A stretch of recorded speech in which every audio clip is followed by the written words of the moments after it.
Puji Bapak Yahweh, kita melanjutkan pengajaran ya.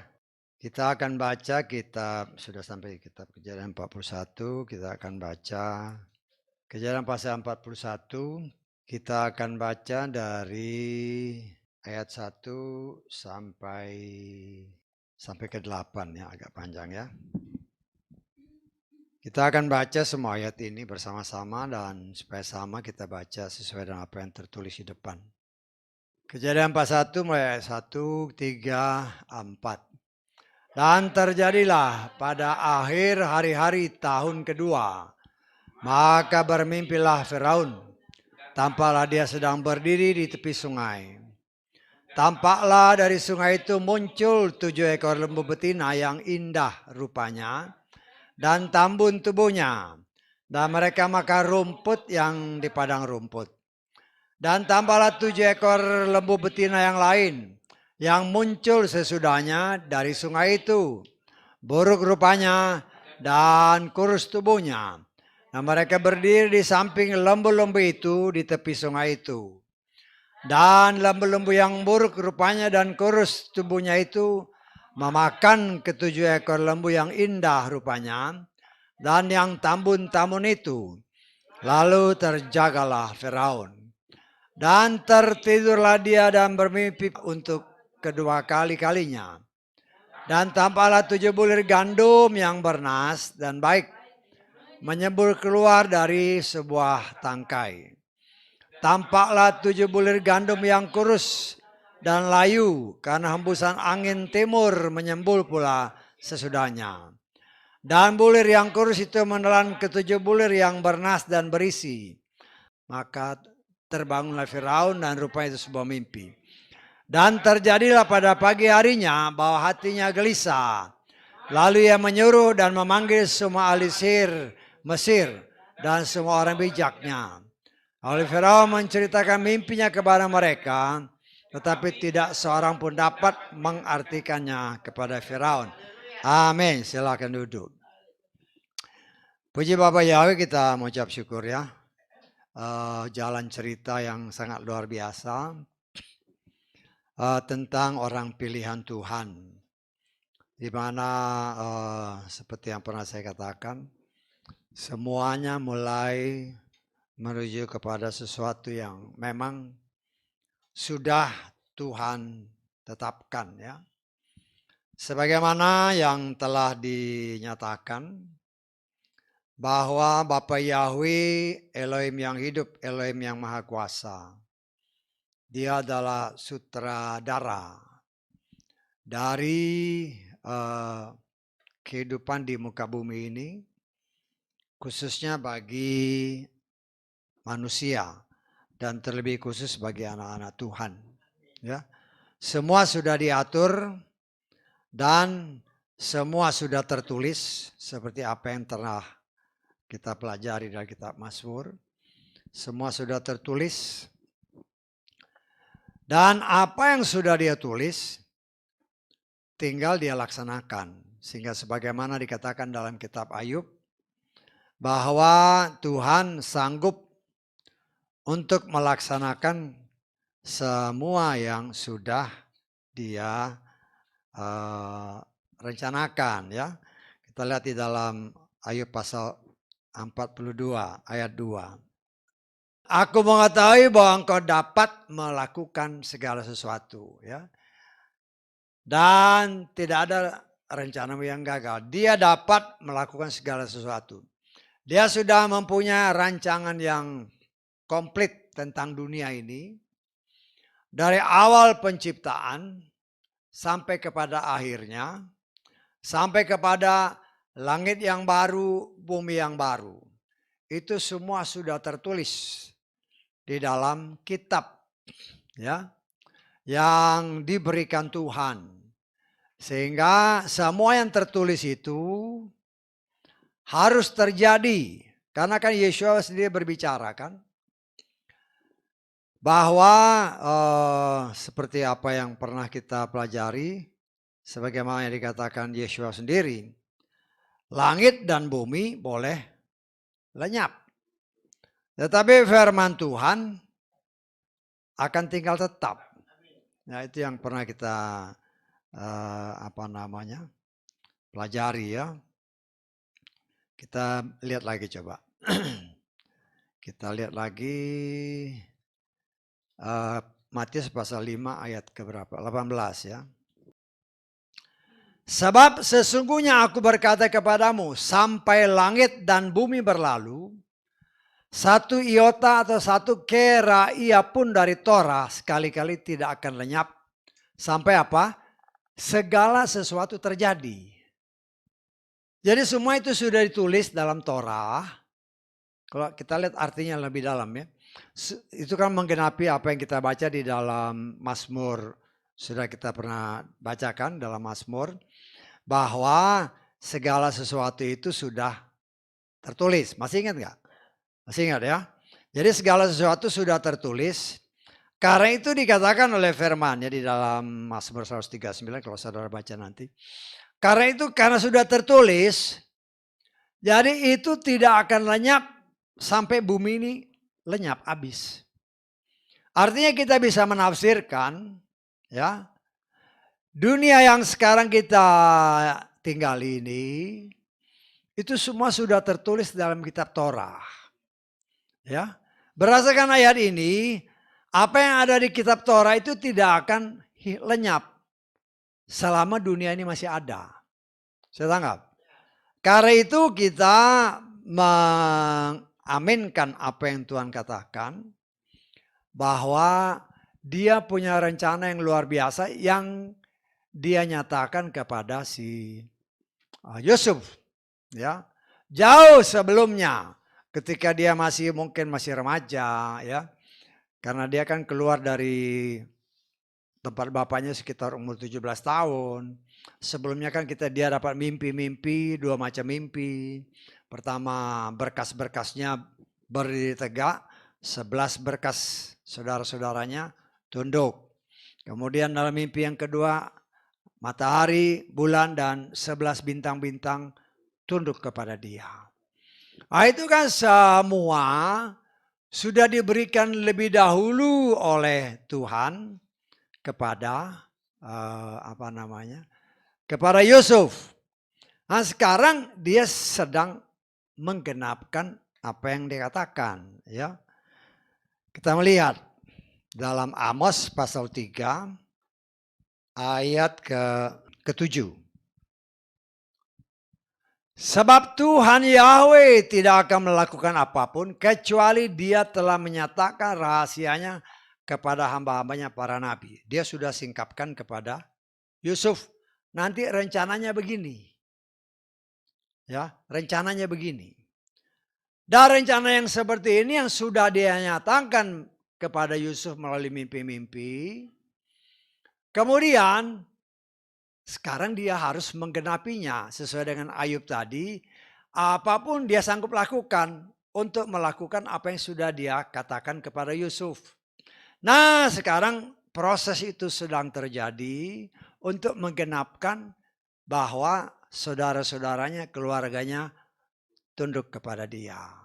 Ya.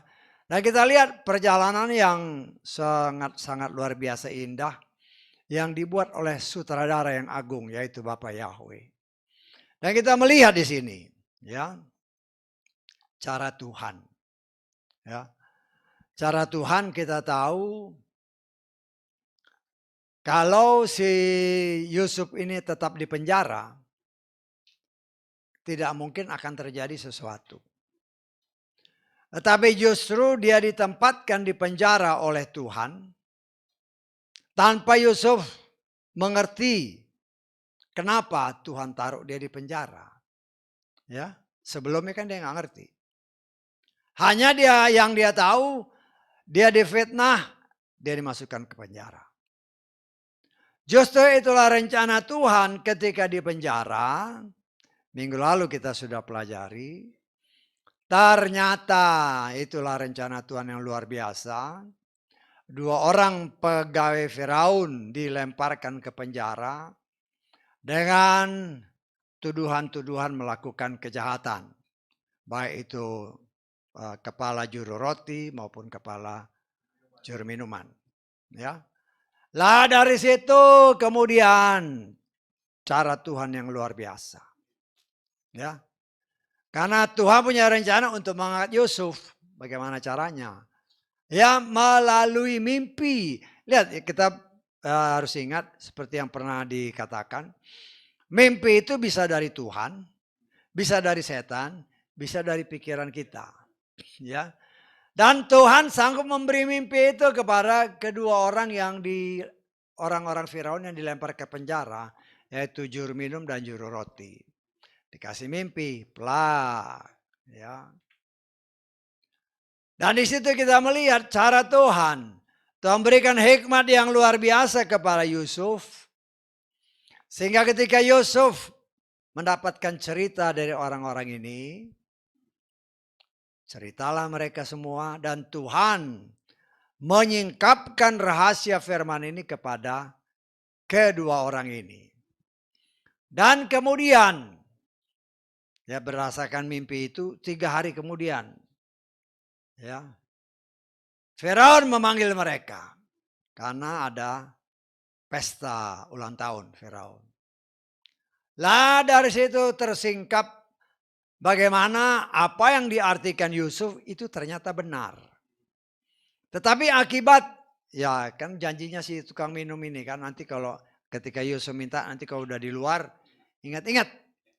Tapi ya namanya itu kan pegawai, ya kalau dibilang mungkin sekarang ini kayak menteri-menteri kali kan. Ya lupa lah dia dengan ngapain dia ingat-ingat orang di penjara. Nggak ada gunanya ingat-ingat. Dan itulah yang dibuktikan karena itu dikatakan kalau berdasarkan terjemahan Lukas, ya kalau tadi agak beda ya. Ayat Kejadian 41 ayat 1. Saya baca yang Lukas ya. Saya baca yang Lukas. Setelah hampir 2 tahun, sini kan agak beda. Terjadilah pada akhir hari-hari tahun kedua. Ya, kalau di sini kan lebih enak. Setelah hampir 2 tahun, mimpilah si Firaun. Ya. Nah, terus sekarang kita berpikir, loh kenapa kok 2 tahun baru mimpi si Firaun ini? Ya. Itulah firman Tuhan katakan, segala sesuatu ada waktunya, ya. Jadi kita tidak bisa mendahului rencana-rencana Tuhan. Karena di dalam kitab Pengkhotbah pasal keberapa? Pasal ketiga ya ayat 1. Untuk segala sesuatu ada waktunya. Untuk setiap hal di bawah langit ada saatnya. Ya. Waktu ya 2 tahun ya memang sebenarnya lama ya. Apalagi lama karena di penjara gitu. Ya. Tanpa terasa 2 tahun berlalu. Kemudian sesuai waktu Tuhan. Tuhan berikan mimpi kepada Firaun. Ya. Tuhan berikan mimpi kepada Firaun. Dan mimpi itu tadi kita sudah baca bersama kan bagian-bagiannya. Baru setelah mendapat mimpi, Firaun kan gelisah. Apa arti mimpi ini? Kemudian dia panggillah semua ahli sihir, orang-orang ahli staf dia, yang ahli-ahli. Ketika diceritakan mimpi ini, ya, ya kita bisa menafsirkan. Namanya kan karena mimpi ini kan diceritain. Orang kan namanya ahli-ahli ini kan pasti berusaha untuk mengartikan kan. Bisa tanggap? Saya percaya mereka berusaha untuk mengartikan. Tetapi semua arti itu dianggap oleh Firaun nggak benar. Kecuali nanti pada zaman Nebukadnezar, zaman kitab Daniel, ketika Nebukadnezar mimpi, dia nggak ceritain mimpinya. Tapi orang-orang ahli ini harus menceritakan apa mimpinya, apa artinya. Sesuatu yang sangat luar biasa. Ya. Nebukadnezar kan bilang dalam kitab Daniel itu kan, pokoknya kamu harus ceritakan saya mimpi apa, Terus artinya apa? Kalau kamu nggak dapat, semua dibunuh. Wah, luar biasa itu kan. Jadi agak beda dengan ini. Ya. Kalau seandainya Nebukadnezar cerita mimpinya gini. Lo namanya ahli-ahli ini kan pasti pintar ngomong kan. Oh wah, pasti dia karang yang hebat-hebat. Saya menafsirkan ini juga kira-kira seperti itu. Ya walaupun di sini dikatakan memang ya tidak seorang pun dapat mengartikannya kepada Firaun. Saya percaya mereka pasti ngomong, oh mungkin artinya begini. Tapi saya percaya mereka cerita, tetapi Firaun tidak bisa terima arti mimpi-mimpi mereka. Karena menurut anggapan dia tidak sesuai.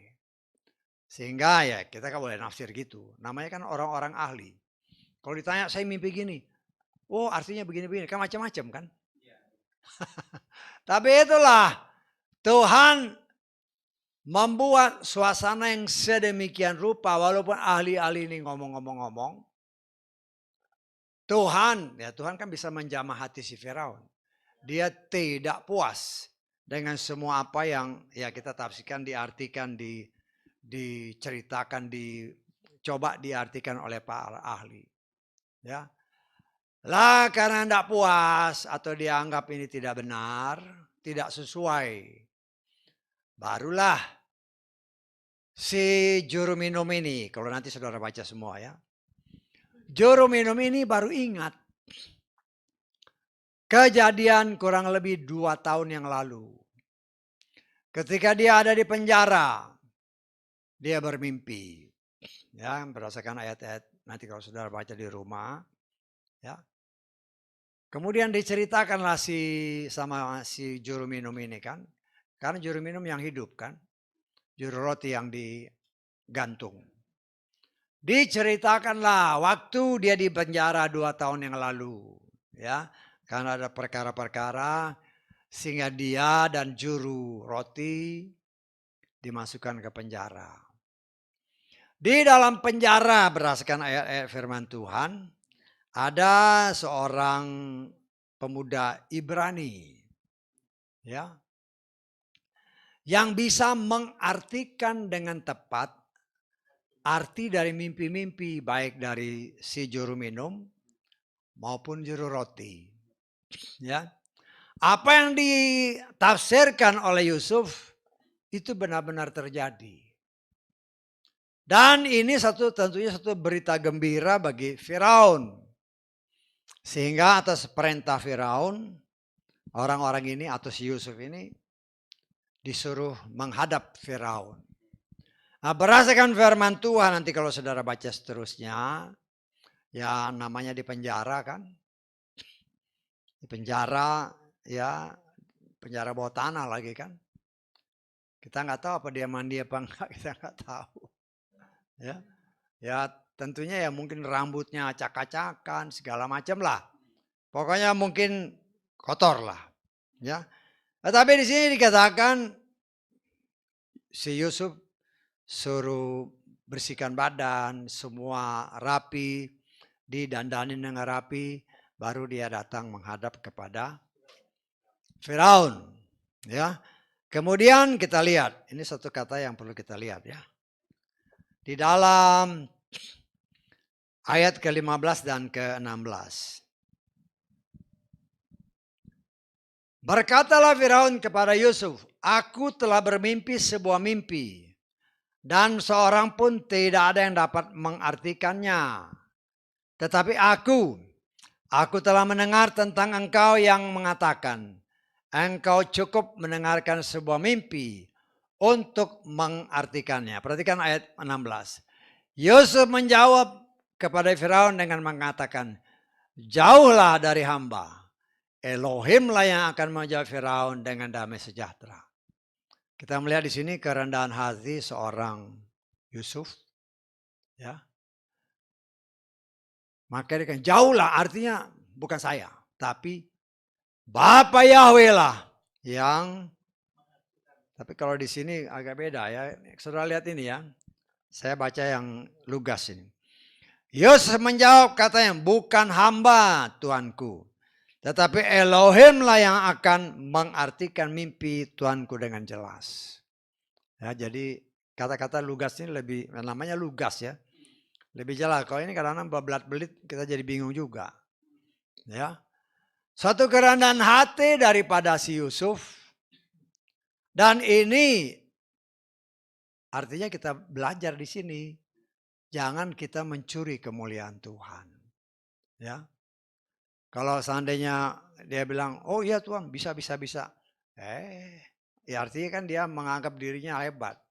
Bisa cerita berubah. Tetapi kita melihat ini cara Tuhan. Sehingga setiap kata-kata yang diperkatakan oleh si Yusuf. Itu benar-benar dijaga oleh Tuhan. Karena Tuhan punya rencana. Dan rencana itu tidak boleh gagal. Sehingga sampai kepada kata-kata Yusuf pun Tuhan yang mengatur. Sehingga genaplah apa yang dikatakan firman Tuhan. Dalam kitab Mazmur 141 ayat 3. Mazmur 141 ayat 3. Ya Yahweh, taruhlah penjaga pada mulutku. Awasilah pintu bibirku. Ya, saya percaya ini Tuhan lakukan kepada Yusuf. Sehingga ketika dia menjawab si Firaun, dia mengatakan dengan segala kerendahan hati dia mengagungkan Tuhan dahulu. Dan menyatakan mengakui bahwa Tuhanlah yang sanggup mengartikan mimpi-mimpi yang dimimpikan oleh Firaun. Saya tangkap ya. Jadi itu kan kelihatan kecil-kecil kita belajar dari situ. Ya nanti kita lihat apa yang Tuhan mau buka. Tapi kita lihat dulu cerita-ceritanya. Dan di sini kita melihat. Nanti kalau saudara baca semua saya akan singkat-singkat sedikit ya. Setelah Firaun mengartikan atau menceritakan mimpinya. Kemudian si Yusuf berkata.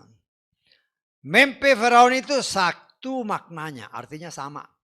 Dua mimpi tetapi mempunyai arti yang sama. Ya.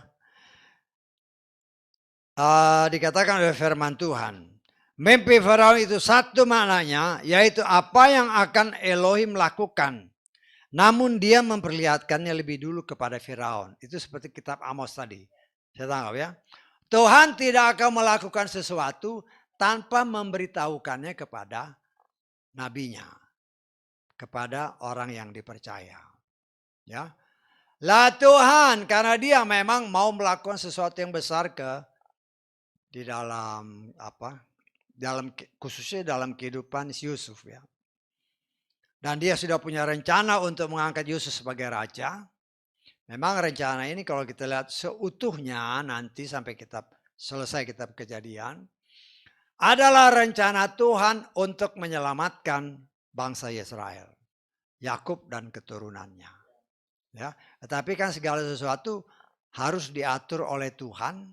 Sehingga memang jadi sesuai kehendaknya. Dan kita melihat di sini. Dari cerita ataupun ketika Yusuf mengartikan dikatakan kita lihat ayat yang mulai ayat 25 lah kita baca ya. Lalu berkatalah Yusuf kepada Firaun.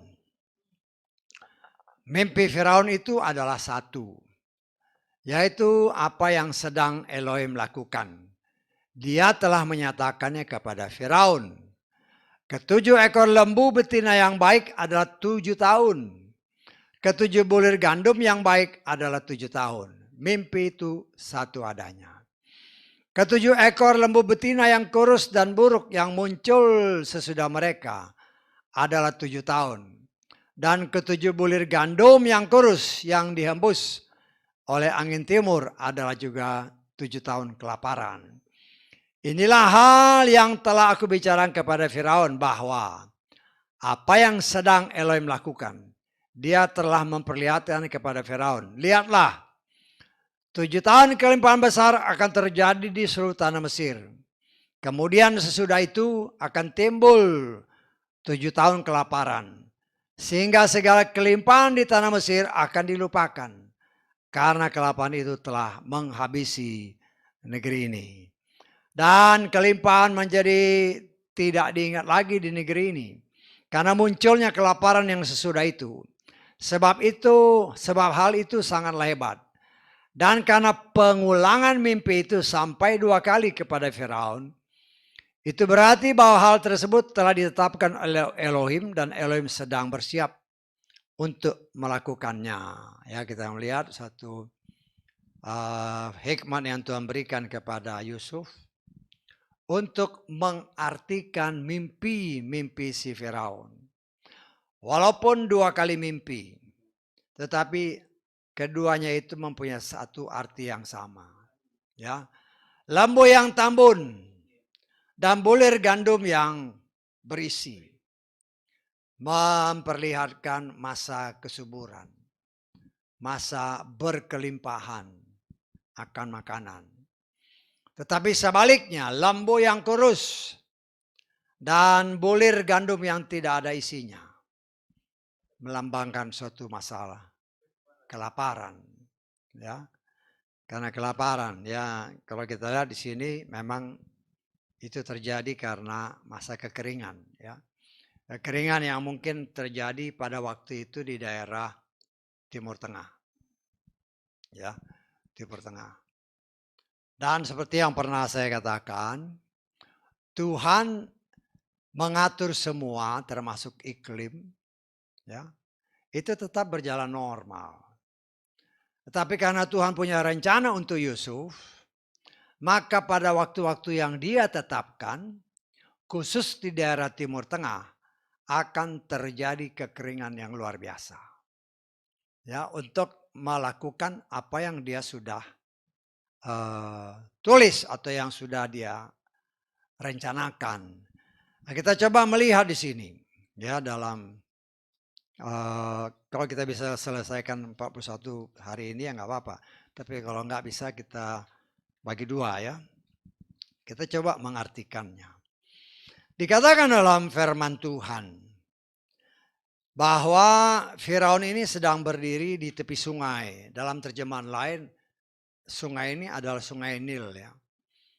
Ya, sungai Nil memang melintasi daerah Mesir. Ya. Dan sungai Nil ini adalah melambangkan kesuburan. Karena dari sungai inilah tanah-tanah di sekitarnya mendapatkan air. Ya. Sehingga jangan heran apabila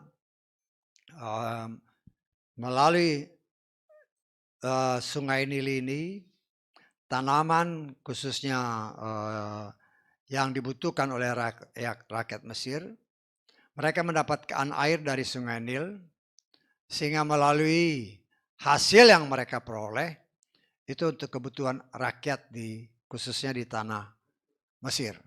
Ya, nah, kita melihat di sini, kita coba melihat artinya bagi kita yang hidup sekarang ini, ya. Karena seperti yang saya katakan, kita memang sedang belajar tentang orang pilihan.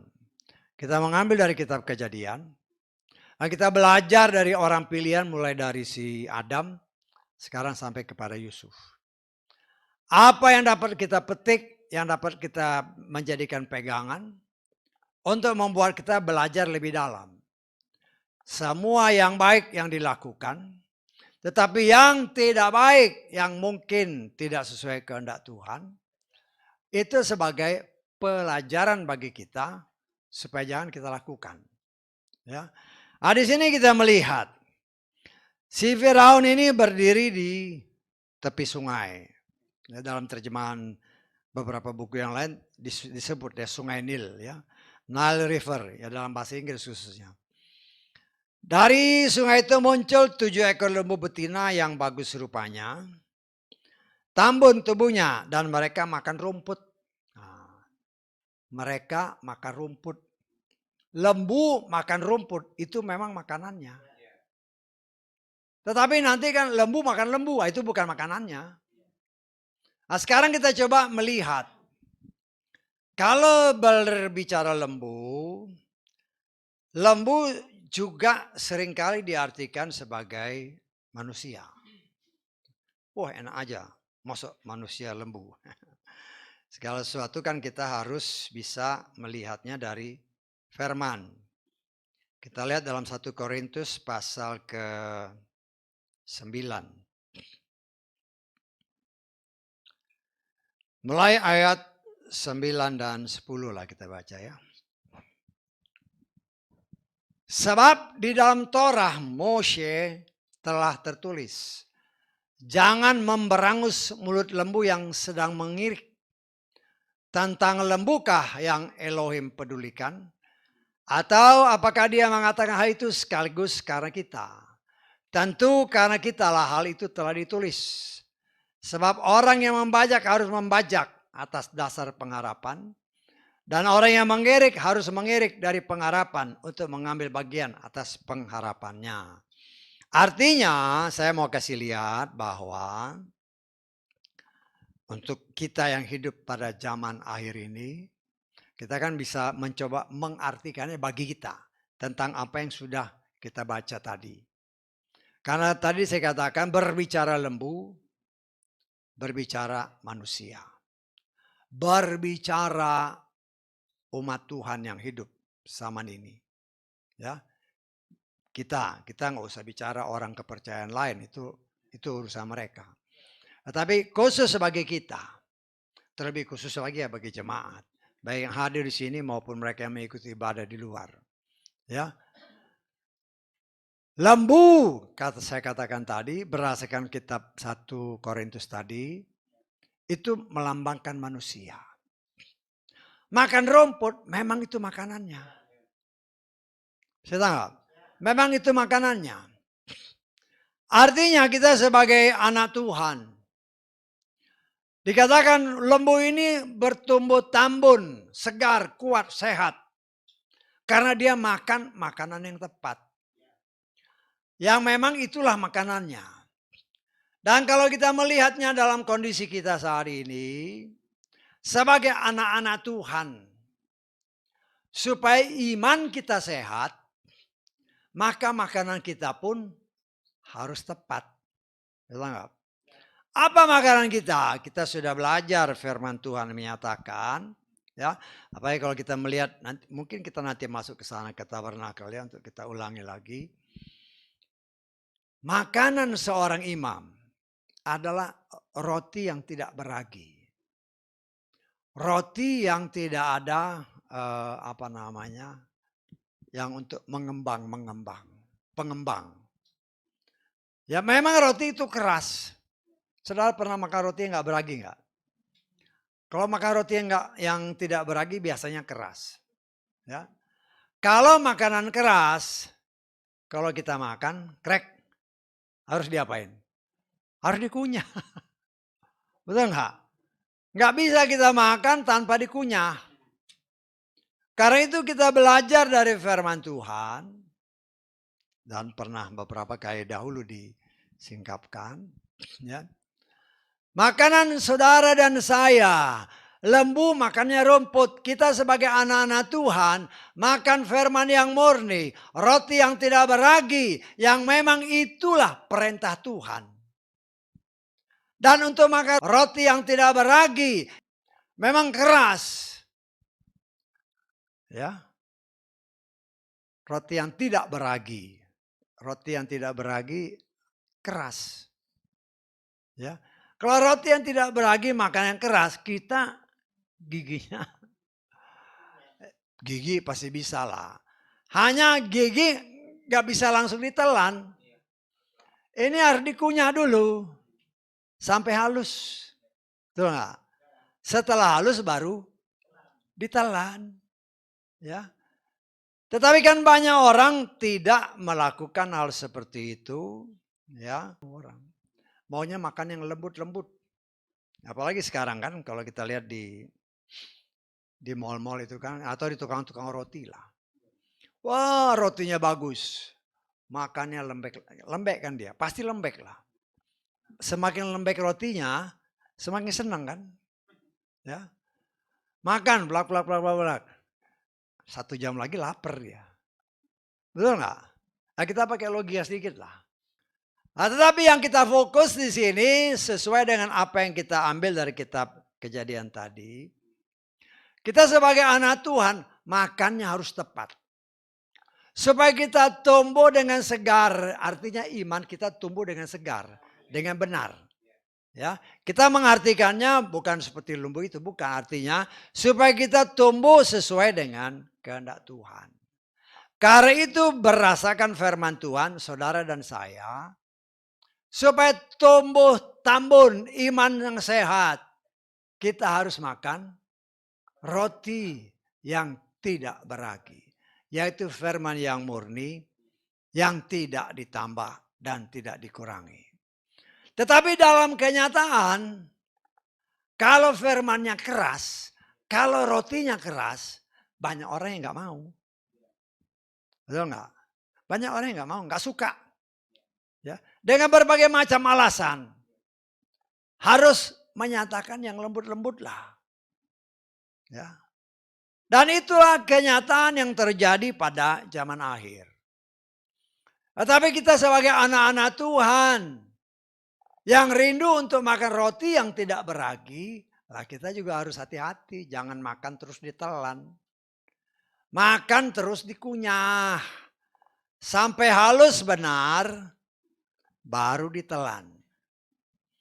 Begitulah artinya firman itu. Jangan baca, kemudian langsung praktekkan. Terus ternyata gagal, baru nanya.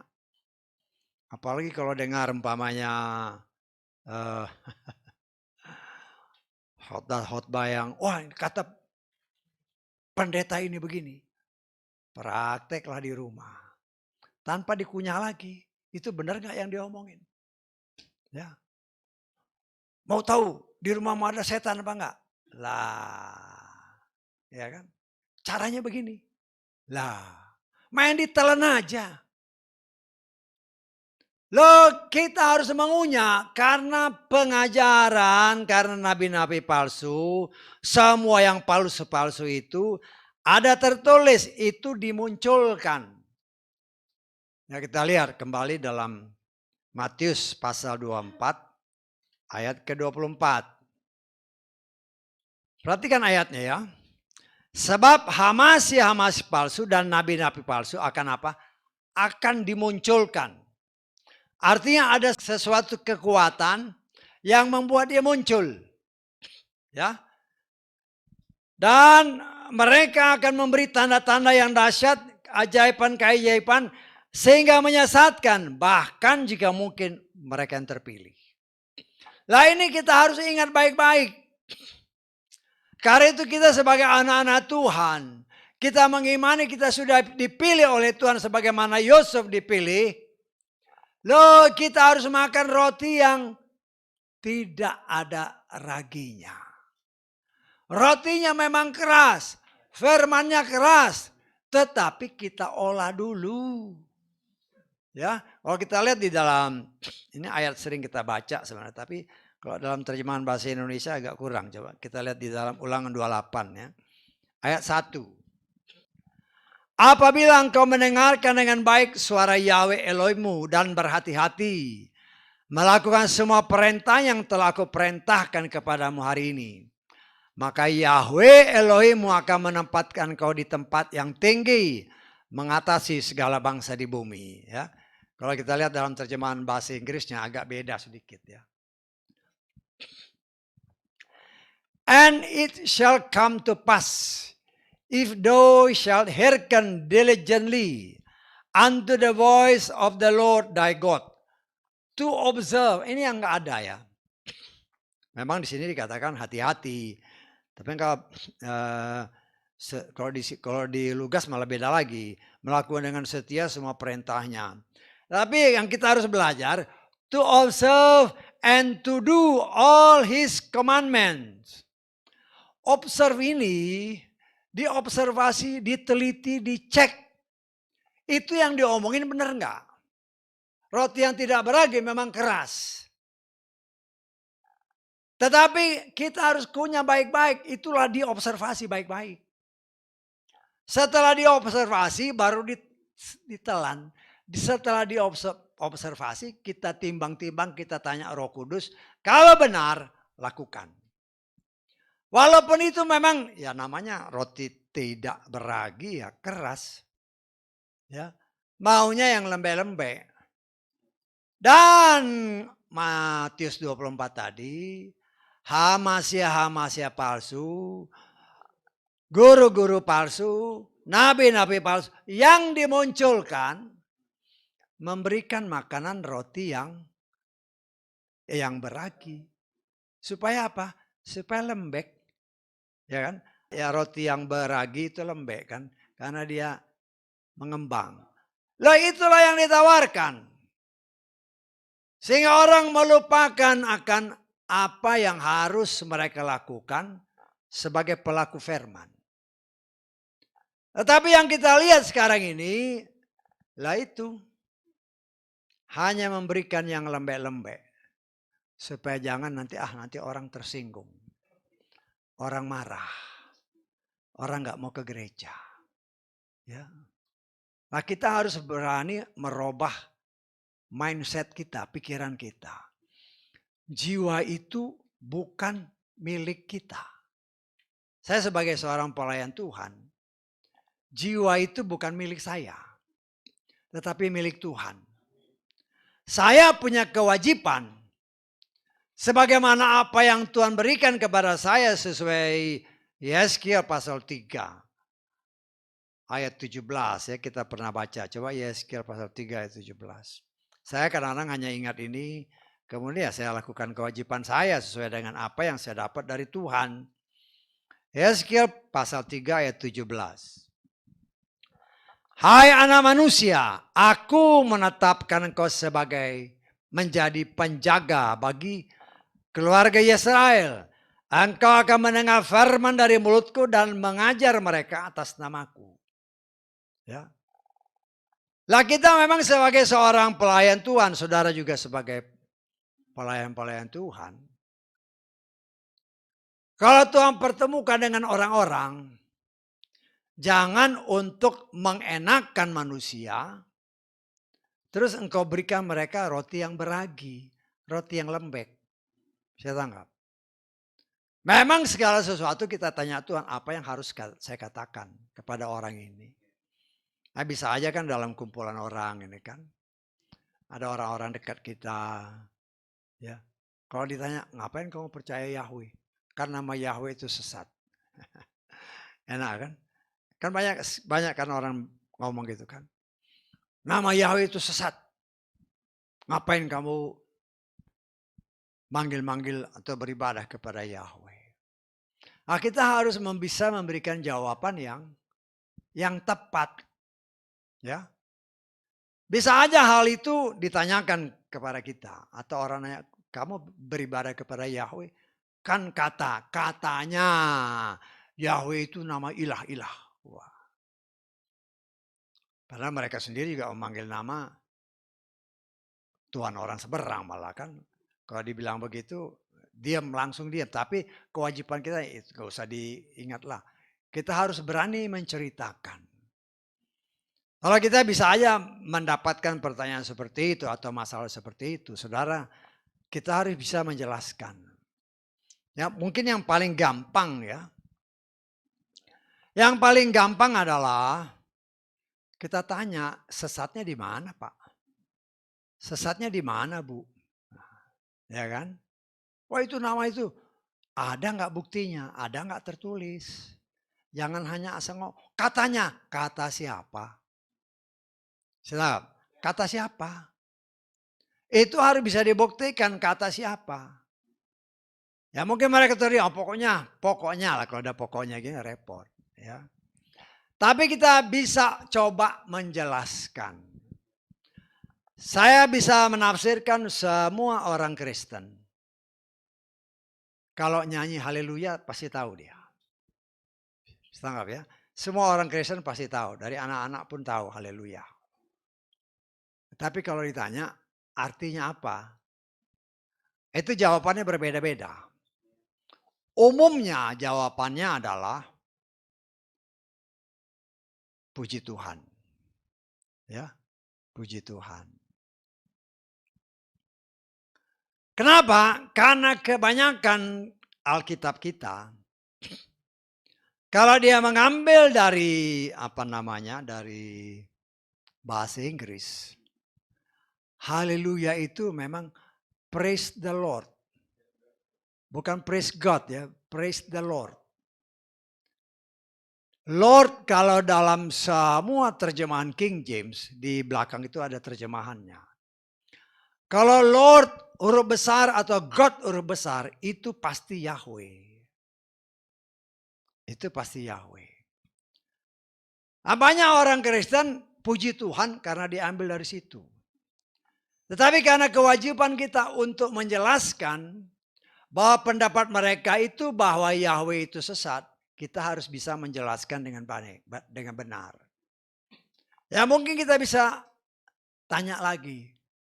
Ya dia kan bilang apa artinya puji Tuhan. Ya kita kejar aja dulu. Itu bahasa apa Pak? Lah mulai bingung dia.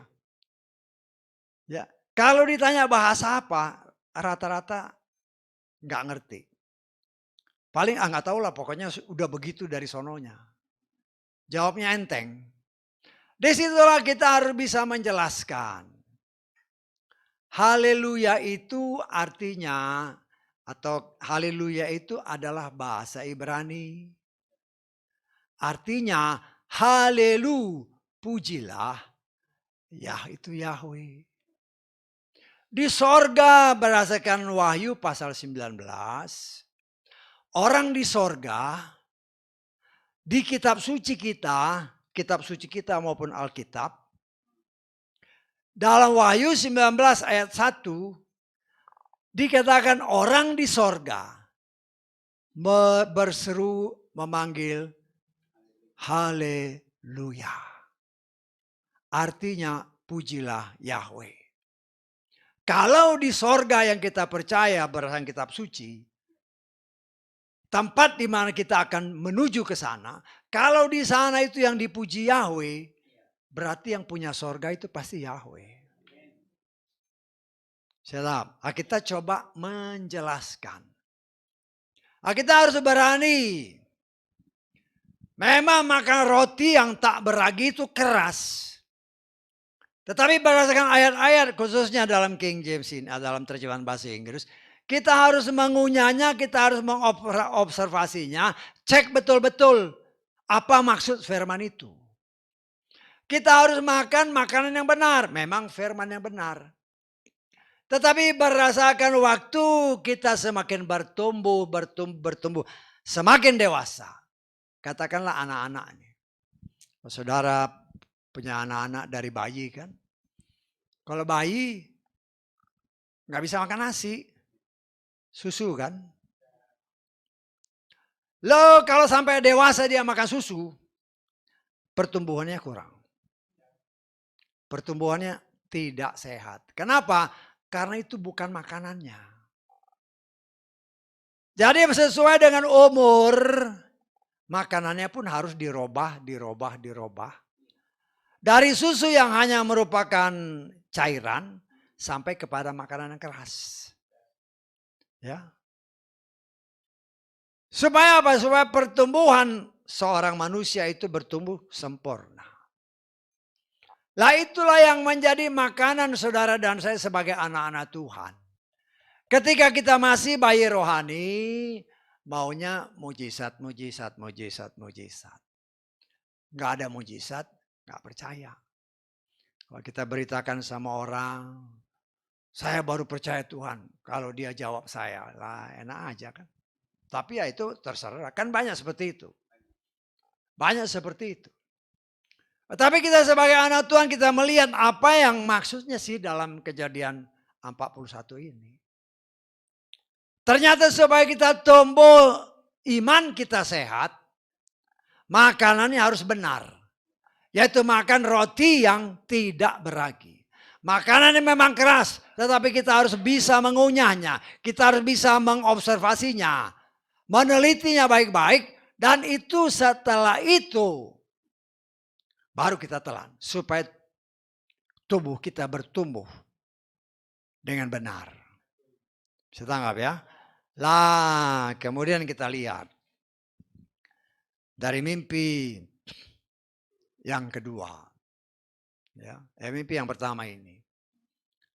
Ternyata ada lembu, dari lembu yang tambun, tiba-tiba muncul lembu yang kurus. Firman Tuhan katakan, lembu yang kurus ini makan lembu yang gemuk. Tapi tidak ada perubahan. Di sini kita melihat, kita belajar. Ya. Lembu bukan lembu makanannya. Kan di sini lembu makan lembu. Ya. Lembu itu makanannya hanya rumput. Berarti di sini kalau dikatakan oleh firman Tuhan, walaupun dia sudah makan, si kurus ini makan yang gemuk, tidak ada perubahan sama sekali. Ya. Nah, di sini kita melihat, kalau saya gabungkan dengan mimpi yang kedua, sama ya, bulir yang gemuk dan bulir yang kurus. Yang kurus juga makan yang gemuk. Kenapa saya langsung ambil sana? Kita mau lihat di dalam ayat ke-6-nya ya. Karena itu saya agak lengkap. Ayat ke-6. Tampaklah 7 bulir gandum yang kurus dan layu. Karena apa? Hembusan angin timur. Ya. Hembusan angin timur. Kenapa ditulis angin timur? Ketika manusia jatuh dalam dosa, Tuhan taruh penjaga di pintu timur, kemudian manusia diusir, pintunya dijaga. Semakin ke timur kita sudah belajar, semakin jauh dari Tuhan. Semakin jauh dari Tuhan artinya semakin dekat dengan setan. Hembusan angin timur, angin tidak bisa dilihat dengan mata, tapi bisa dirasakan. Berbicara angin timur, berbicara kekuatan si jahat yang memang tidak terlihat dengan mata, tetapi akibatnya terlihat. Setan berdasarkan Matius 24 tadi kan, apabila mungkin orang pilihan pun ketipu. Kita bisa menafsirkan orang lembu yang gemuk, bulir yang gemuk adalah orang-orang pilihan Tuhan yang diberkati oleh Tuhan dengan sangat luar biasa. Khususnya berkat rohani. Sehingga rohaninya bertumbuh dengan baik. Ya. Tetapi kalau tidak berjaga-jaga. Atau mungkin kita bisa artikan setan nyari yang begini. Tetapi kita mengucap syukur berdasarkan Matius 24 tadi. Apabila mungkin, kalau saya menafsirkan jelas, lebih jelas, berarti tidak mungkin. Bisa tanggap? Kita lihat dalam Matius 24 tadi ya. Ayat 24. Matius 24 ayat 24. Kita baca ayat bagian-bagian terakhir atau kita bacalah. Sebab Hamasya palsu, nabi palsu akan dimunculkan. Dan mereka akan memberi tanda-tanda yang dahsyat, keajaiban, sehingga menyesatkan. Sehingga menyesatkan. Jika mungkin mereka yang terpilih. Jika mungkin. Artinya kita bisa tafsirkan tidak mungkin. Kalau itu benar-benar orang pilihan Tuhan. Saya tangkap. Kenapa? Karena Tuhan memagari orang pilihan Tuhan. Sama seperti Ayub dipagari Tuhan. Ya. Karena itu kita harus menyadari, kita belajar dari apa yang Tuhan mau singkapkan kepada saudara saya pada ibadah ini. Angin timur itu angin si jahat, setan. Angin tidak terlihat, tetapi akibatnya terlihat. Nah, kita sebagai anak-anak Tuhan artinya apa? Berjaga-jaga. Setan itu bisa berbagai bentuk. Setan itu bisa melakukan apa aja. Karena kuasanya belum dicabut ya. Jadi setan memakai berbagai macam cara. Apabila mungkin yang gemuk-gemuk ini itu dia telan. Saya tangkap, ya. Apabila mungkin, tetapi kita sangat percaya firman Tuhan menguatkan kita. Kalau kita benar-benar genuine, benar-benar orang pilihan Tuhan, tidak mungkin kita bisa ditipu dengan hamasia-hamasia palsu, dengan nabi-nabi palsu. Sehingga apa yang palsu-palsu kita kemarin, minggu kemarin kan, pengajaran dari buku Henoch, ya. Dikasih lihat lagi, ya.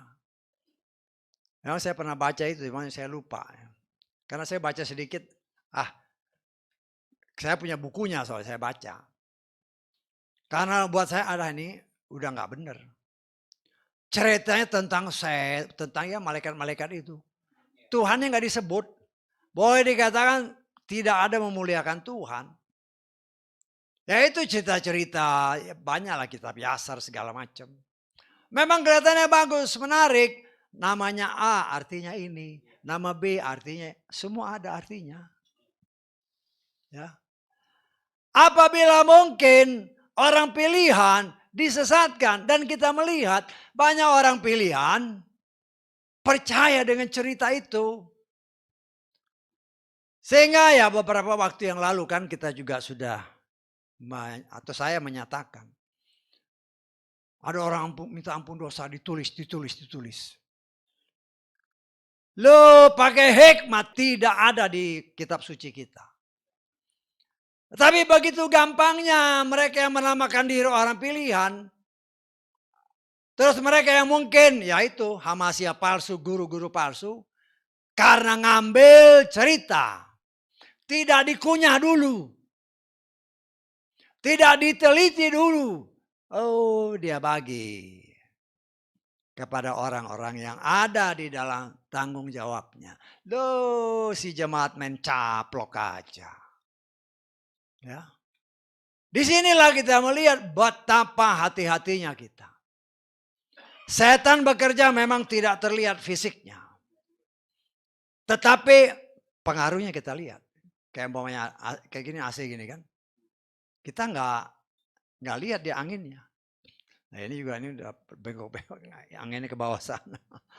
Karena saya rasa kok dingin banget, saya lihat wah udah. Dia kan harus main begini, motornya rusak dia. Makanya karena saya ganjal. Artinya anginnya kita terasa. Tapi kita nggak bisa lihat. Nah kita melihat sini. Betapa setan yang mencoba untuk menelan anak-anak Tuhan. Kalau mereka tidak berjaga-jaga. Ya si lembu. Udah tahu lembu kurus segini kan. Dimakanlah yang gemuk. Bulir yang kurus. Makan bulir yang gemuk. Nah, saudaraku yang dikasih oleh Bapa Yahweh. Begitu baiknya Tuhan kepada, sebenarnya bukan kepada Firaun sendiri. Tetapi Tuhan mau menyelamatkan Yakub dan keluarganya. Karena mereka kan itu nanti kan, kalau kita baca seterusnya, kehabisan makanan. Kehabisan makanan. Lah itulah Tuhan punya rencana. Ya. Karena Tuhan sudah melihat rencananya ini nanti sekian tahun ya akan terjadi kelaparan di sini. Karena cuacanya seperti ini. Bukan Tuhan tidak sanggup untuk merubah. Tetapi Tuhan sudah mengatur sedemikian rupa. Dan karena dia tahu hal ini akan terjadi di Mesir. Maka jauh sebelumnya dia sudah memberitahu kepada Yusuf, nanti kamu akan jadi raja. Tidak disebut di mana. Ya.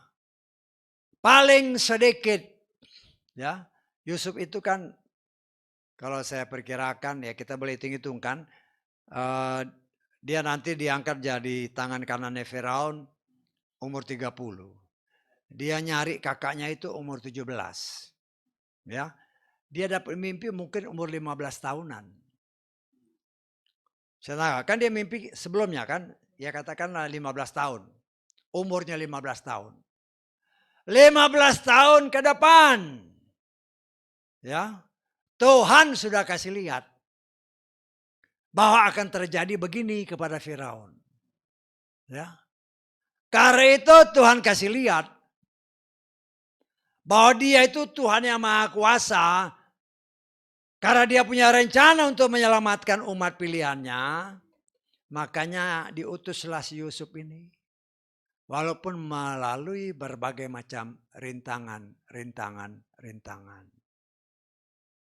Karena setan kuasanya belum ditarik ya. Artinya dia bisa masih menggoda kita, dia masih bisa untuk apabila mungkin mencelakai orang pilihan. Ya. Apabila mungkin. Kenapa saya bilang apabila mungkin? Kita sudah belajar sedikit tentang Ayub. Ayub itu orang yang saleh, orang yang dipagari oleh Tuhan. Jadi setan hanya bisa lihat, dia tidak bisa ganggu. Nanti setelah Tuhan angkat pagarnya, seizin Tuhan baru setan bisa mengganggu. Demikian juga saudara dan saya. Ya. Nah kalau melihat cerita ini, Yusuf sudah Tuhan persiapkan jauh sebelum kejadian yang akan terjadi. Karena kejadiannya kan bukan nanti umurnya si Yusuf 30 tahun, enggak. Kejadian kelaparannya nanti paling sedikit umur Yusuf sudah 37 tahun. Sedangkan dia diangkat umur 30. 7 tahun masa kelimpahan. Baru nanti 7 tahun masa kelaparan. Berarti setelah umur 37 tahun baru terjadi kelaparan. Ya. Nah, di sini kita melihat Tuhan sudah merencanakan sedemikian rupa. Tuhan juga melihat bahwa setan juga mencoba untuk membinasakan orang Israel. Tetapi Tuhan punya cara untuk membuat orang pilihannya tidak bisa dibinasakan oleh si jahat. Karena biar bagaimana, ya setan memang bukan maha tahu. Tapi kan setan juga sudah dengar-dengar semua. Bagaimana Tuhan ketika Adam dan Hawa jatuh dalam dosa. Kan Tuhan sudah bilang, keturunannya akan menghancurkan kepalamu. Oh setan itu hikmatnya berdasarkan firman Tuhan. Melebihi Daniel. Ya. Hikmatnya luar biasa. Ya melebihi ya rata-rata manusia lah. Jadi dia juga punya, dia nggak maha tahu, hanya dia kira-kira kan, oh ini rencana begini. Dia coba gagalkan rencana Tuhan. Tapi berdasarkan kitab Ayub, rencana Tuhan tidak ada yang bisa gagal. Dan itu harus terjadi. Karena itu Tuhan mau melakukan segala sesuatu sesuai rencananya. Dan khusus bagi kita yang hidup pada akhir zaman ini. Karena kita belajar dari pengalaman-pengalaman ini. Bahwa ya, kalau makanannya benar, si lembu makanannya benar, dia tumbuhnya subur. Tetapi kalau makanannya tidak benar,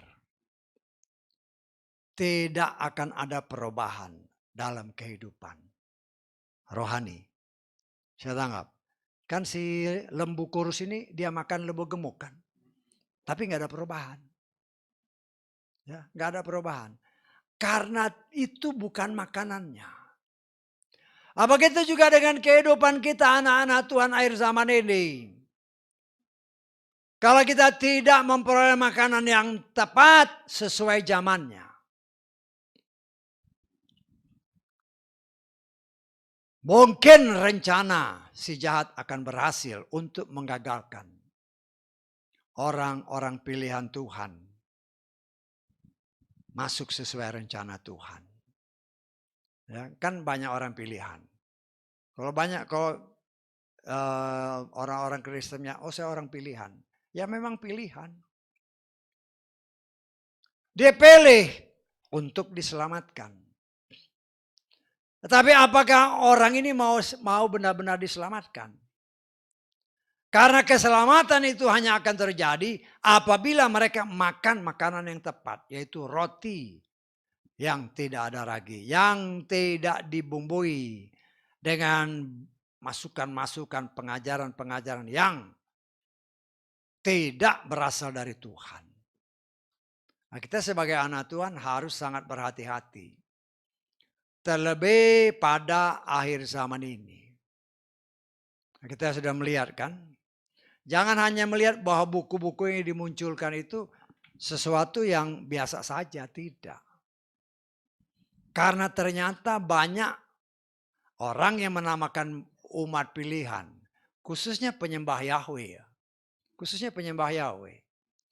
Kalau saudara ngobrol sama orang bukan penyembah Yahweh, mereka tidak begitu peduli dengan buku-buku yang dipercaya oleh banyak orang penyembah Yahweh. Ini buku akhir zaman. Cerita tentang akhir zamannya enggak ada. Ya. Dan kita mengucap syukur di tempat ini dibuka oleh Tuhan yang berbicara. Kitab yang dikatakan oleh kitab Daniel dimeteraikan adalah kitab Wahyu. Ya. Nah, kita kan sudah dibuka. Daniel adalah orang pilihan Tuhan. Daniel adalah orang Ibrani. Daniel membuka sampai kepada zaman Yeshua. Tetapi Yohanes, Rasul Yohanes, dia juga dikasihi Tuhan. Karena tertulis, dua-dua tertulis. Tuhan berkata atau firman Tuhan berkata, Daniel orang yang dikasihi. Yohanes juga para murid berkata orang yang dikasihi. Dia juga orang Ibrani. Tetapi Yohanes dibuka sampai kepada langit yang baru. Bumi yang baru. Tidak ada satupun kitab yang dimunculkan sekarang ini menceritakan hal itu. Tidak ada. Tidak ada. Apalagi kalau buku ini dikarang oleh si ini. Lah, jadi yang ngarang bukan Tuhan, bukan Nabi. Ya, kalau itu dipercaya. Lo jangan heran apabila karena tidak makan sebagaimana apa yang Tuhan kehendaki, yaitu firman yang benar-benar tidak beragi. Ya akibatnya seperti itu. Jadi koros krempeng, tidak ada isinya. Tidak ada. Ya. Kenapa? Karena menerima angin dari timur, pengajaran dari si setan. Pengajaran dari si setan main terima aja. Dan ya kita hanya bisa berdoa orang-orang seperti ini. Supaya matanya dicelikan. Ya. Sehingga matanya, terlebih mereka yang namakan pelayan-pelayan Tuhan ya harus hati-hati. Berilah roti, memang roti yang tidak beragi itu keras. Tetapi roti yang tidak beragi, yang tidak dibumbui dengan pengajaran-pengajaran yang bukan berasal dari Tuhan. Roti itu, roti yang tidak beragi itu, memang harus kita teliti dengan baik, observasi dengan baik, dan kita lakukan dengan pertolongan Roh Kudus dengan baik. Karena itulah yang akan menjamin pertumbuhan kita dengan benar. Karena kita makan yang benar.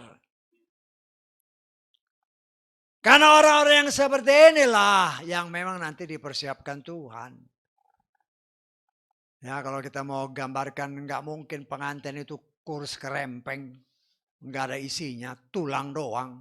Nggak ada itu. Harus berisi. Berisi apa? Kebenaran yang sejati yang berasal dari Tuhan.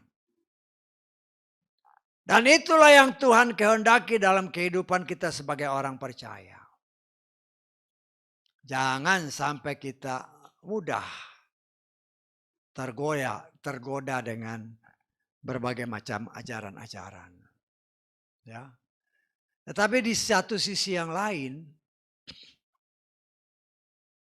kita harus mengucap syukur dengan adanya nabi-nabi palsu, hamasia-hamasia palsu. Loh kok mengucap syukur? Artinya kitab suci kita benar. Saya tangkap. Ambil positifnya. Kok Bapak bilang ini mengucap syukur hamasia palsu, guru palsu, nabi palsu. Loh artinya kitab suci kita benar. Jangan lagi pakai kitab di luar 66 kitab. Karena itu tertulis dan sudah dibuatkan oleh Tuhan. Diajarkan oleh Tuhan kepada Moshe, kepada bangsa Israel. Dan keselamatan datang dari bangsa Israel. Karena itu kita memanggil Tuhan yang dipanggil oleh Tuhan orang Israel. Ya, yang bernama Yahweh. Ya, bukan nama yang lain. Bukan lagi waktunya kita bermain-main. Karena waktunya sudah sangat dekat. Dan kita sebagai anak-anak Tuhan. Kita coba memberikan berkat ini bagi orang sekeliling kita. Orang-orang dekat kita. Keluarga kita. Kalau mereka terima. Kalau nggak terima jangan dipaksa. Kenapa nggak paksa? Karena Tuhan aja nggak maksa. Saya tanggap. Ya. Dan segala sesuatu kalau kita memang dipakai Tuhan untuk mewartakan sesuatu, tanya Tuhan, boleh enggak? Ya. Jangan main masuk aja. Ya. Ya, karena kami punya banyak pengalaman dengan hal seperti itu ya. Karena kita bawa orang kan, ayo ke tempat yang baru kan. Ya bukan yang baru, tempat yang pernah kami layani berkali-kali. Ya, saya pernah bawa seorang pelayan ke daerah Jawa Timur sana. Ya karena rindu kan, ya kita bawa. Ya ngomong-ngomong sama, karena udah kenal sama yang punya rumah kan, ya ngomong-ngomong biasa. Habis selesai semua kan kita pulang. Baru yang pelayan yang bersama-sama kita ini cerita. Tadi saya kasih catatan bahwa Tuhan itu namanya Yahweh gini. Lah, ini yang kayak gini begini. Buat apa dikasih begitu? Karena dia kan nggak ngerti. Kita harus ngomong baik-baik, gini. Jangan main serobot aja. Ya. Tapi saya mengucap syukur ya kadang-kadang ya itu kadang-kadang kita rindu bawa orang. Tapi ternyata bisa menjadi batu sandungan. Karena itu saya alami, saya bawa orang kan. Mungkin saya pernah cerita udah lama itu. Ya ke daerah Jawa Timur sana, pelayanan. Nah, kita biasa ada pos di situ kan, cerita. Ya, di pos ini ya yang punya rumah cerita lah. Tentang situasi persekutuan di situ, begini. Ya saya dengar kan, ya buat masukan saya juga. Oke, dari sini kita pergilah ke rumah tempat ibadah. Salah satu cerita ibu ini atau yang punya rumah ini, Pak ada orang yang begini, pokoknya rumah tangganya berantakan. Saya bawa orang ini kan. Begitu sampai di rumah orang itu, nanya ini namanya pelayan Tuhan. Mana Pak yang namanya ini. Loh yang dimaksud itu yang punya rumah. Saya kaget juga, loh kok ngomong kayak gini orang ini. Itulah setan mencari kesempatan, namanya pelayan Tuhan ya, tapi kok nggak ada sopan santunnya. Karena dia akan dengar, waktu saya datang di rumah yang tempat pos kita, orang ini kan cerita kan, ada orang Pak rumah tangganya begini, pokoknya memang jelek. Ya. Nah kita ibadah di rumah orang itu. Ketika sampai cerita langsung nanya orang ini, yang pelayan Tuhan yang sama saya. Mana itu orangnya yang tadi gini. Langsung ya, kaget saya. Sampai di rumah saya marahin dia. Tapi ya udah terlambat kan dia udah ngomong. Efeknya apa? Keluarga ini jadi dibenci sama keluarga ini. Setan mengacaukan pelayanan-pelayanan dengan cara berbagai macam cara. Tetapi itulah pengalaman-pengalaman seperti itu bisa terjadi atau Tuhan izinkan terjadi. Membuat kita pun harus sangat berhati-hati. Sehingga saya pun kalau seandainya Tuhan berikan saya pergi pelayanan, saya enggak. Mendingan saya sama istri saya. Ya, karena pengalaman-pengalaman seperti itu. Yang setan manfaatkan untuk mengacaukan pelayanan. Ya, membuat suasana jadi enggak bagus. Dan kita belajar saudaraku yang dikasih oleh Bapak ya, berdasarkan pengalaman apa yang Firaun ceritakan kepada Yusuf. Yusuf menceritakan arti mimpinya. Kita mencoba mencari apa gunanya bagi kita. Kita melihat lembu. Kalau saya singkat kembali. Lembu menggambarkan manusia. Lembu makanannya rumput, makanannya tepat. Manusia harus makanan yang tepat. Apa makanan yang tepat? Roti yang tidak beragi. Roti yang tidak ditambah dan dikurangi dengan berbagai macam pengajaran-pengajaran di luar 66 kitab. Saya pernah mengingatkan atau mengajarkan kepada saudara. Kita boleh baca buku apa aja boleh, termasuk buku Heno, buku Yasar, boleh. Tetapi karena saudara dan saya sudah mengerti dan sudah mengobservasi 66 kitab ini, kita harus mengerti bahwa buku-buku itu kalau bertentangan dengan 66 kitab, anggaplah ini sebagai pengetahuan supaya kita tahu aja. Saya tanggap. Sama seperti kita baca umpamanya majalah. Ya. Sama seperti itu. Hanya buat pengetahuan. Tetapi bukan diimani. Tetapi sayangnya banyak orang yang mengimani. Sehingga membuat orang tanpa sadar mulai menyeleweng. Dan kita melihat. Saya melihat dengan kacamata rohani. Orang yang tadinya begitu katakanlah taat kepada Torah. Kau dapat buku ini menyeleweng dari Torah. Bagaimana ini? Nah, artinya kita harus sangat berhati-hati. Sebagai anak-anak Tuhan, jangan sampai kita tertipu. Saya kan mengizinkan saudara kalau mau baca, silakan baca. Tetapi sambil kau baca, ingat, ini menyeleweng gak dari 66 kitab? Kalau menyeleweng, jangan dipakai. Boleh baca sebagai pengetahuan. Kan pernah saya beri contoh kan waktu pertama-tama buku-buku itu muncul kan. Ya, saya beli karena saya dengar ada seorang pelayan Tuhan yang datang kemari dulu kan. Beberapa tahun yang lalu dia cerita. Kalau waktu si Yitzhak mau dipersembahkan, ada Ismail di situ Pak. Waduh, saya bilang dari mana ini? Ternyata dari buku-buku itu. Kok itu lebih dipercaya daripada Torah? Ini kan Torah. Makanya tadinya orang mengagung-agungkan Torah. Torah. Begitu buku ini masuk, langsung berubah. Dan akibatnya itu bisa fatal. Kita mulai menjauh dari Tuhan tanpa disadari karena buku-buku ini. Ya itu mulai diajarin kan. Cari setan begini. Itu akibatnya. Saya harus berani katakan itu akibatnya. Karena menjauh dari kebenaran. Yang diajarkan bukan cari Tuhan, tapi cari setan. Dan kalau umat Tuhan tidak hati-hati, ya hanya sayangnya. Sekarang orang banyak mengagungkan pelayan Tuhan terlebih dari Tuhannya. Dan itu terjadi. Ya.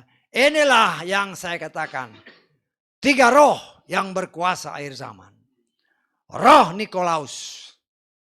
Roh Isabel. Roh Bileam. Roh Nikolaus. Mereka menamakan diri pelayan Tuhan.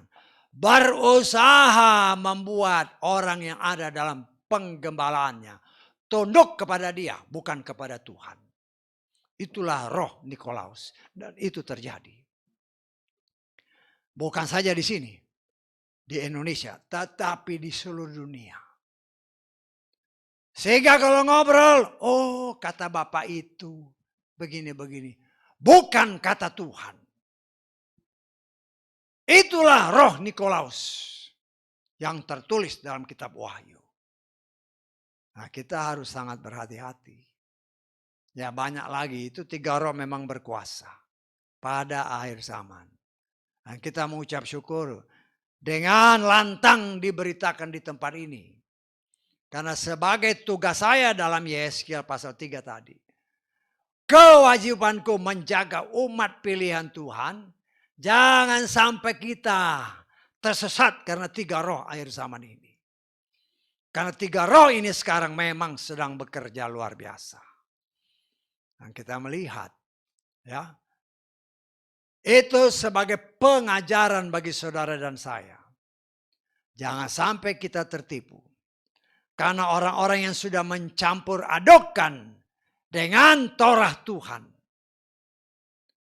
Dia diumpamakan atau saya mengumpamakannya sebagai lembu yang kurus dan gandum yang tidak ada isinya. Tapi kan firman Tuhan bilang tadi kan, lembu yang tambun terus muncul dekatan sama lembu kurus kan. Saya tanggap artinya. Artinya kita dalam pergaulan pun harus hati-hati. Dalam pergaulan harus hati-hati. Jangan sampai kita ya memberi hati. Terus membuka diri menerima masukan-masukan yang bukan berasal dari Tuhan. Kita harus berani bertindak tegas. Ya. Kalau sesuai, terima. Kalau tidak sesuai, sorry. Kalau engkau berani terima, itu angin timur, angin si setan. Kurus memang, tapi sanggup menelan yang gemuk-gemuk. Kita pun kalau kita tidak berhati-hati, sebagai orang pilihan Tuhan, dengan iman yang sudah semakin bertumbuh menuju kepada kesempurnaan. Kalau kita tidak berhati-hati dan mau hidup bergaul, kan dekat kan? Antara lembu kurus sama lembu ini dekat baru ditelan. Demikian juga berkas yang berbulir bagus dan yang kurus berdekatan, artinya pergaulan bisa merusakkan kebiasaan yang baik, kata firman Tuhan. Karena itu sangatlah kita berhati-hati. Ya, kita harus berani bertindak tegas. Karena kita mau benar-benar terus murni, terus disempurnakan oleh Tuhan. Tidak ada atau jangan memberi kesempatan kepada setan untuk mulai utik-utik. Jangan. Ya. Kenapa? Karena kita mau selamat.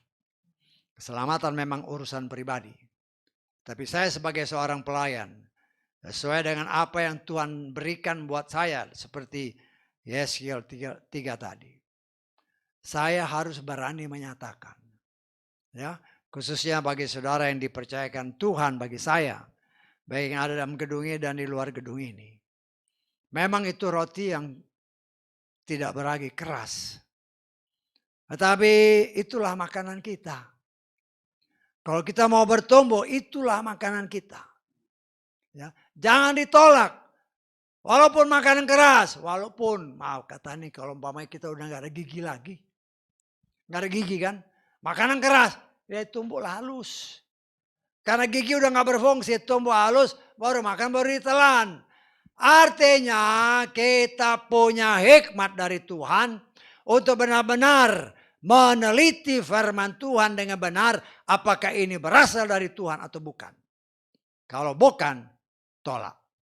Sehingga pertumbuhan iman kita tidak akan pernah terganggu.